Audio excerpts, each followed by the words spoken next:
আজকে রথযাত্রার দিন সবাইকে রথযাত্রার অনেক শুভ কামনা জানাই। জয় জগন্নাথ। সবাইকে ভালো রাখুন। জগন্নাথ বলরাম সুভদ্রা। আমি প্রত্যেকটা পুণ্যার্থীকে প্রণাম জানাই। সাথে সাথে একথা নিশ্চয়ই বলবো যে আজকে 16 তারিখ, 16ই জুলাই, এবং আগেরবারও এদিন আমি জগন্নাথ ধামে যাবার আমার সুযোগ হয়েছিল রথ টানার, কিন্তু আমি যেতে না পারলেও আমার মনে মনে স্মৃতি আছে এবং সেটা দিয়ে আমি শ্রদ্ধা করি। বাড়িতেই জগন্নাথ দেবের পুজো করেছি। আপনাদের কাছে যেটা আমি আজকে বলবার জন্য বিশেষ করে এসছি, হঠাৎ করে আজকে আমার আসতে হলো, তার কারণ দেখলাম আর একজন এমপি, চলচ্চিত্র শিল্পী, ভালো শিল্পী, তাকে আমি সম্মান করি, তিনি গেছেন বিজেপির কোনো একটা নেতার সাথে মিটিং করে রিজাইন করতে। আমি আপনাদের জ্ঞাতার্থে বলি, উনি আগেই ইমেল পাঠিয়েছিলেন এবং থ্যাঙ্কস টু হার যে আজকে উনি ফিজিক্যালি জমা দিতে গেছে। যাদের যাদের যাবার আছে আরো বিজেপির চাপে, পুলিশের চাপে, মাথা নত করার চাপে, কোর্টের চাপে, মানে কেসের চাপে, ইডির চাপে, সিবিআই এর চাপে, কোর্ট কেসের চাপে, তারপরে হচ্ছে ভয়ঙ্কর ভয়ঙ্কর সিআইডি কেসের চাপে, সিবিআই এর চাপে, আইসিওসির চাপে, এসটিএফ এর চাপে, তাদের অনুরোধ করে বলবো, প্লিজ 21শে জুলাইয়ের আগে যার যা সিদ্ধান্ত নেয়া, যারা যারা বাঁচতে চান জীবনে লোটা কম্বল নিয়ে, তারা দয়া করে যেখানে ইচ্ছে যান বিজেপির কথা শুনে। দয়া করে আমরা যে দলটি তৈরি করেছি তাকে কলঙ্ক লিপ্ত করবেন না। যার যার, আমি এক্ষুনি কনস্টিটিউশনটা পড়ছিলাম, clause 90, freedom of movement, freedom of speaking, freedom of rights, যেগুলো আছে মানুষের, সংবিধান বলেই দিয়েছে আপনারা করতেই পারেন। তাতে আমরা একটু দুর্বল হব না। আমি শুনেছি এমনকি শহীদ পরিবারগুলোকে 21শে জুলাইয়ের যারা ছিলেন, পুলিশ থেকে ফোন করে বলা হচ্ছে এদিক নয় ওদিক যাও, মানে বিজেপির দিকে যাও, বিজেপি স্পন্সর বালিশের দিকে যাও, বালিশ পালিশ করতে যাও। তাদের আবার অনেক টাকার উপহারও দেওয়া হবে। আমি বলি, আমরা তো খুব ক্ষুদ্র দল। আমরা 40 বছর ধরে এই পরিবারগুলোকে চাকরি থেকে শুরু করে যতটুকু আমাদের সাহায্য করা, যেদিন ঘটনা ঘটেছিল সেদিন আমাদের কোনো ক্ষমতা ছিল না, বাট 21শে জুলাই বেনেভোলেন্ট ফান্ড আমরা একটা তৈরি করেছিলাম, কবি সুভাষ মুখোপাধ্যায় তার চেয়ারম্যান ছিলেন, এবং প্রদ্যুৎ দত্ত এক্স আইএফ এর জেনারেল সেক্রেটারি প্রেসিডেন্ট, তিনি ছিলেন তার জেনারেল সেক্রেটারি, এবং তাদের নেতৃত্বে আমরা সেদিনও কিন্তু মানুষ যেটা জমা করেছিলেন তার টোটালটাই আমরা কিন্তু শহীদ পরিবার এবং বিশেষ করে যারা আরো 100-150 জন আহত হয়েছিলেন, যতটুকু পেরেছি সাহায্য তাদের হাতে তুলে দিয়েছিলাম। এবং প্রতি বছর আমরা শহীদ পরিবারকে ডাকিও সম্মান জানাই। এবারে যদি ভয়ে এবং অর্থের পরিসীমা ছাড়িয়ে যদি কেউ আপনাদের সাহায্য করতে চান, এটা আপনাদের সিদ্ধান্ত, কিন্তু মনে রাখবেন 40 বছর ধরে যারা প্রতিবার আমাদের প্রোগ্রামে এসছেন, আজকে দিন বদলেছে, সাময়িক। ভয় দেখাচ্ছে, সাময়িক। সন্ত্রাস দেখাচ্ছে, সাময়িক। টাকার লোভ দেখাচ্ছে, সাময়িক। এজেন্সির লোভ দেখাচ্ছে, সাময়িক। আমরা কিন্তু অমায়িক।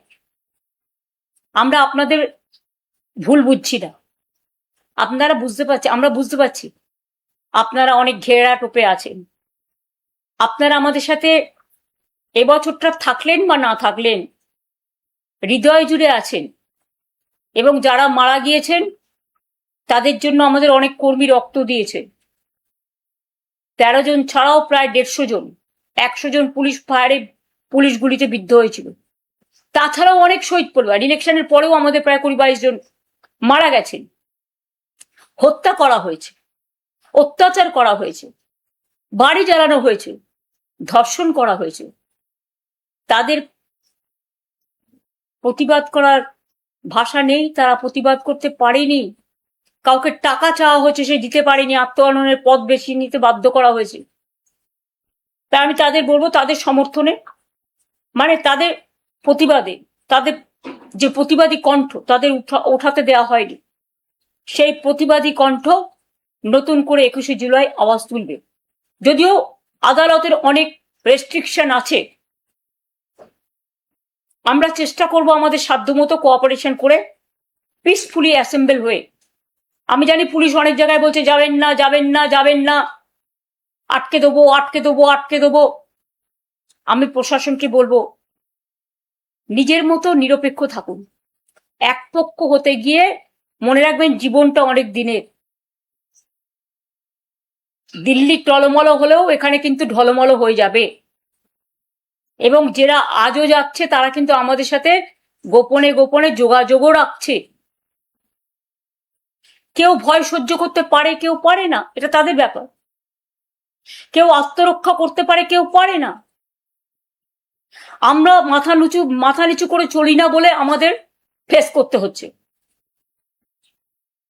তো আমরা যদি ফেস করতে না শিখি, বাংলাকে ভালোবাসতে না শিখি, দেশটাকে ভালোবাসতে না শিখি, মানুষের রায়টাকে সম্মান না জানাই, তাহলে নিজেরা একদিন আত্মগ্লানিতে ভুগবো না। তাই বলি, যা করেছেন ভালো করেছেন, ভালো থাকুন, সুস্থ থাকুন, আপনাদের পরিবারগুলো ভালো থাকুন। 21শে জুলাই নতুন করে পথ চলা হবে, তাতে কি আসলো কি না আসলো আমার কোনো যায় আসে না। আমরা যারা থাকবো তারাই স্বর্ণক্ষরী, তারাই আগামী দিন নতুন করে পথ চলা শুরু করবে। 1997 সালে যদি নতুন করে পথ চলতে পারি, 2026-এও পারবো। অনেক ছলনা, না নাম না নিশানা, কোনটাই নাকি তারা রাখবেন না।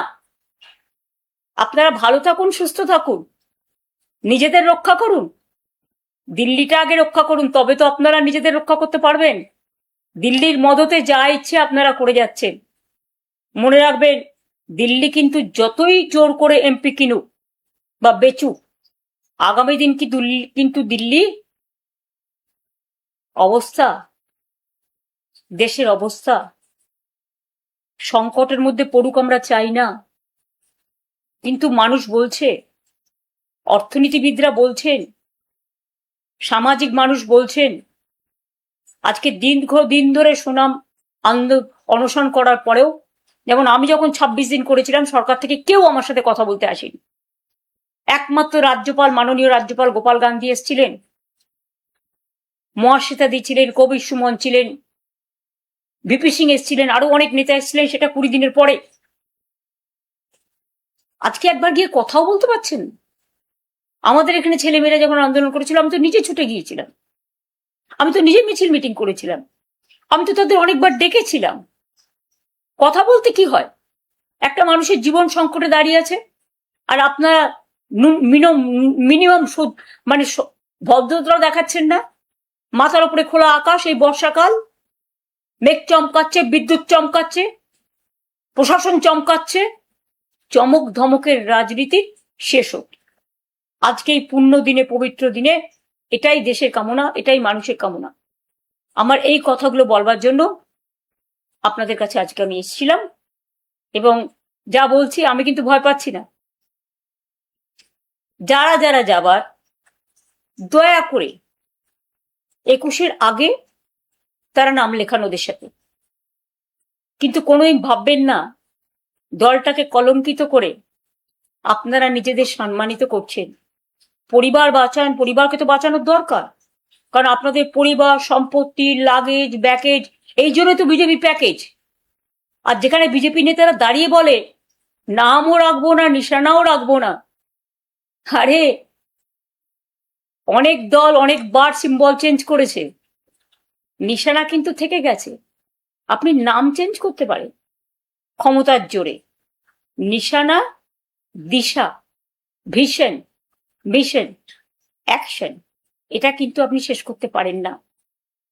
কণ্ঠরোধ করলে, লাস্ট কথা বিশ্বকবি রবীন্দ্রনাথ ঠাকুরের ভাষায় বলি, কণ্ঠ আমার রুদ্ধ আজকে বাসি সঙ্গীত হারা, আমাবস্যার কারা, লুপ্ত করেছে আমার ভুবন দুঃস্বপ্নের তলে, তাই তো তোমায় সুধাই অশ্রু জলে, যাহারা তোমার বিষাইছে বায়ু, নিভাইছে তব আলো, তুমি কি তাদের ক্ষমা করিয়াছ? তুমি কি বেসেছ ভালো? এটা মা মাটি মানুষের কাছে আমার আবেদন থাকবে। ভালো থাকবেন, সুস্থ থাকবেন। জয় হিন্দ, বন্দে মাতরম, জয় বাংলা।